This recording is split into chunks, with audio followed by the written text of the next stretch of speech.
वगैरे तिथं घडत असेल आणि ते आपल्यावर येत असेल, मग हे त्याची जिम्मेदारी कोण घेईल?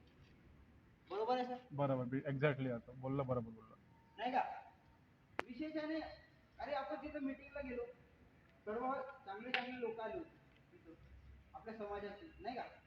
त्यांच्यामध्ये पेंदाम सरांनी म्हणलं, सूरज पेंदाम आदिवासी विद्यार्थी संघ विदर्भ नागपूर अध्यक्ष, दुसरा व्यक्ती स्वयंघोषित तसंच म्हणत आहे, मग असं कसं?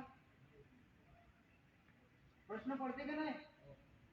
तो व्यक्ती जर तिथे समर्थन पत्र देईल, आता मागच्या वेळेस झाला ना 27 सप्टेंबरले मागच्या जो उपोषण झाला त्याच्यामध्ये ते समर्थन पत्र त्यांनी दिला होता, म्हणून आपलं विद्यार्थी संघटनेचं नाव होतं तिथं त्याच्या बॅनरवर, होतं की नाही? मग आपले समस्या तिथं मांडत असताना, आपल्या समस्या मांडत असताना ते माईक हिचत आणि चालून राहिले, आहे की नाही? बरोबर. आपण विद्यार्थ्यांमार्फत समर्थन दिलं होतं का? इथं आले होते का कोणी विचारायला आपल्याला?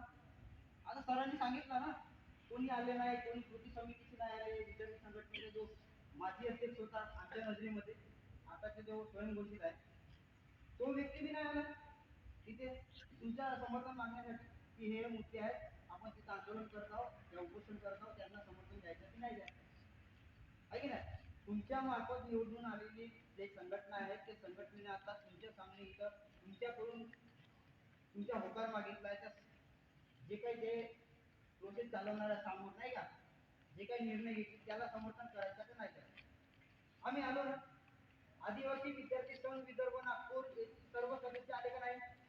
आले आहेत का नाही? मग तुमचा होकार आहे, आपण समर्थन देऊ, आपले जे मागणे आहेत ते मागणे तिथे मांडू, त्यांचे मान्य करतील, आपण समर्थन देऊ, आहे का नाही? त्या बाबतीत तुम्हाला माहिती देण्यात येईल.